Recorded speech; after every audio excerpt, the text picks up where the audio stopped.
Welcome to the Desert Shave Den. For today's shave, we'll be shaving with Razorock Black Label. Let's get started.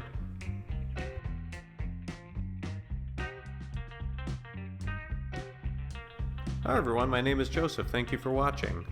So I hope your November is off to a good start, and today we'll be shaving with Razorock Black Label. This is a triple milled hard soap.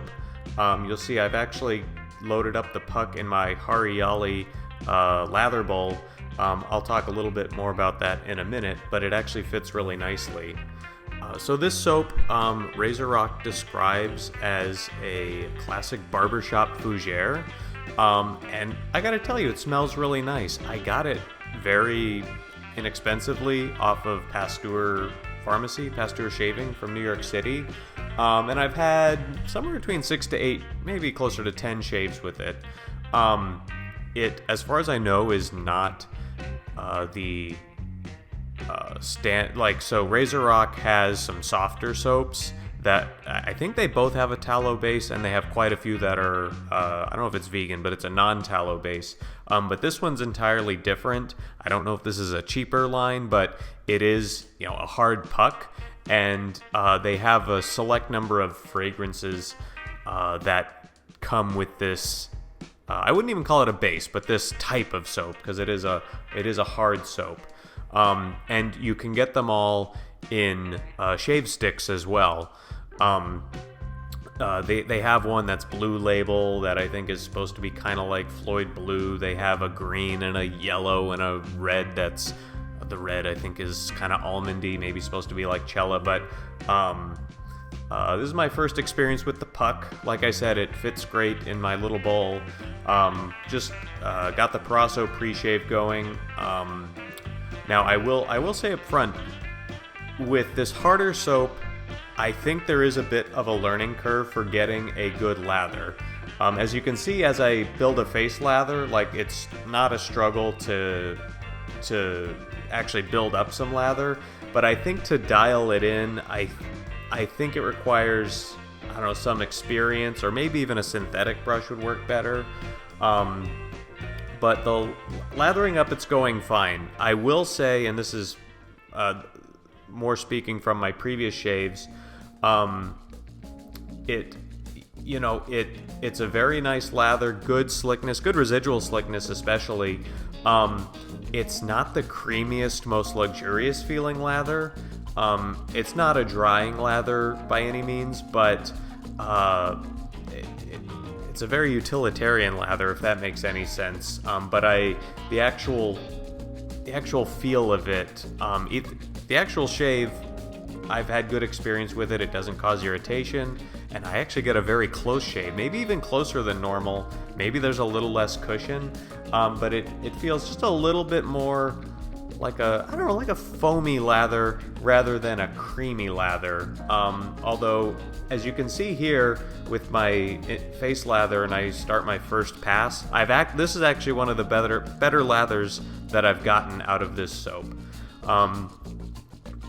So that would be sort of not a word of caution, but just something to be aware of, that even if you see these nice white lather on your face, it might be hard to tell on camera, but it's not the most buttery, yogurty lather that you've ever used. And if that's something that you really come to expect with your soaps, especially if you've dabbled in artisan tallow soaps and that sort of thing,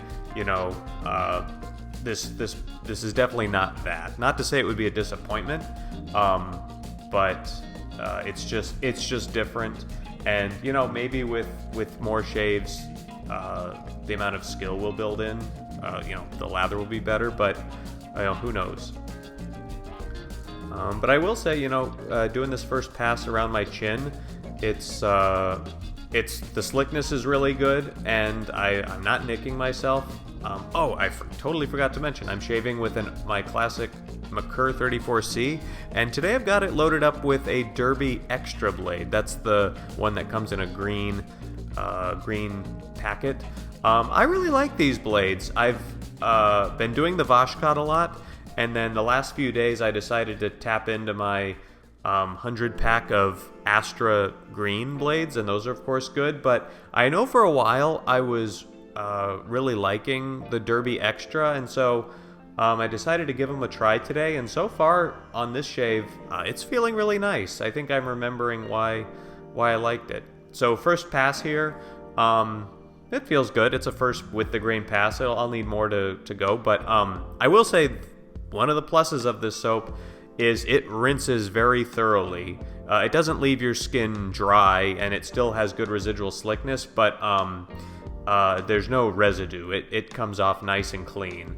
So I'm just face lathering here for a second across the grain pass, and we'll see how that goes. I know earlier I mentioned my Hariali lather bowl, which is that little stainless steel bowl that I have the puck in here. I actually got that. I don't even know if Hariali's a real brand, but when I first tried to dabble in wet shaving, I didn't know anything about the different brands, and so I just went on to Etsy and got, a razor with a brush and a stand, a kit, because I thought, why not? And that's actually where I got this brush. And here you can see with this soap, I really need to extract every bit of lather I can from the brush and kind of reapply it, because it's a little difficult to work with. It's not a pain, but it's just a little more effort than I'm used to. But this brush is actually part of that set. It's a really nice Badger brush, so I've been happy with that. It came with the razor. It came with ended up being way too aggressive, especially for a novice wet shaver. I had no idea what I was doing, and I cut up my face. I eventually donated it after I got my 34C. I still have the stand, I still have the brush, and I still have that little stainless steel lather bowl. I don't do bowl lathering in it, it's so small, but it works great for this puck. It's about 3 inches in diameter in the center, so if you have something similar, it's a nice nice way to use that kind of little bowl. So the scent, I know I haven't talked about the scent yet. The description on the packaging for both the Black Label Splash and the soap is simply a classic barbershop fougere. And you're probably thinking, well, what does that mean? And even when I go on the Italian Barber website, there are no notes given. To me, it's got some definite citrusy top notes, but then some really nice, kind of clean, masculine, sophisticated base notes that maybe are kind of leathery, maybe a little earthy, but it's definitely not just a citrus aftershave. You might be thinking Clubman, and it's not that. Like I'd say it's a little more simple than Clubman, but it's really elegant, and I think it's a really nice take on a barbershop. Here you can see that thing was disappointing. The lather dissipated on my mustache while I was doing the second pass, so I'm reapplying. I probably overhydrated it, but with the soap this hard, to me it's risky to underhydrate. So a little more work to get a proper lather for this soap than I would like, but that's just how it goes. But otherwise the shave is going fine. Back to the scent. There's only 2 posted reviews on Italian Barber for the Splash, but I think they're very helpful in understanding the scent of this as I finish the second pass. I'm going to rinse and go for a third against the grain pass. So this first review says, my first splash from Razorock, what a brilliant recipe. It claims to be a barbershop fougere, but this ain't no Clubman. It says, if you can get your nose behind the vintage classics like Brute, Yardley's, or British Sterling, you'll be sure to appreciate this. They say I pick up lemon, balsam, and woodsy notes. I agree with that. And then the second review I think is also helpful. This is for the Black Label Splash on Italian Barber's website. They say, when I think of barbershop fougere, I think Clubman, Brute, or one of the many Riva Gauche copies. I think that's like PAA CAD or Fine American Blend. And he goes on to say, this is nothing like those, but it's awesome. It smells like they took a vat of Acqua di Parma Colonia, that's the citrus part, and mixed it into a vat of Tom Ford Tuscan leather. I haven't smelled that, but I do agree that there's some leather notes. And they go on to say, gorgeous. Buy this, especially if you have oily skin like me and don't need skin food. More like allergy food, they say.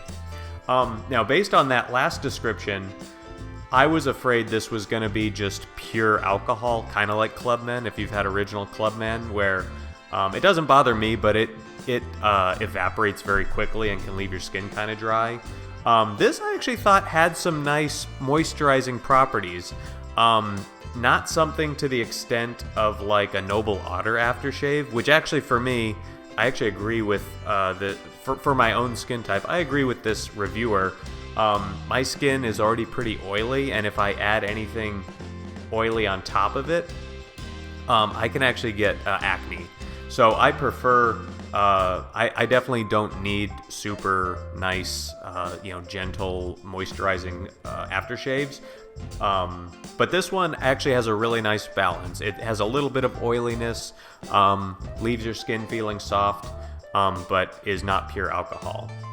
So on the final rinse, this is feeling really good. I will say this, it's not my favorite lather in the world, but it leaves a close shave. Maybe it's because it's not a very cushioning soap, but I get close shaves, and not once have I had a bad shave with this soap. So I am conflicted. It's not a great lather. Oh, here you can see the splash, classic barbershop fougere, and it smells really nice. Goes exact match to the soap. So yeah, I kind of have a love-hate with this soap. But fortunately, I do like the smell. I love the smell, and the splash matches it, so it's a really nice splash. So up to you if you want to try this soap, but the scent is great, and the splash is awesome. Yeah, it just really smells great. So definitely BBS shave. Yeah, and that's just a great shave. Thanks again for watching. I appreciate your time. Like, comment, subscribe for more content like this. My name is Joseph with the Desert Shave Den, and I will see you next time. Thank you.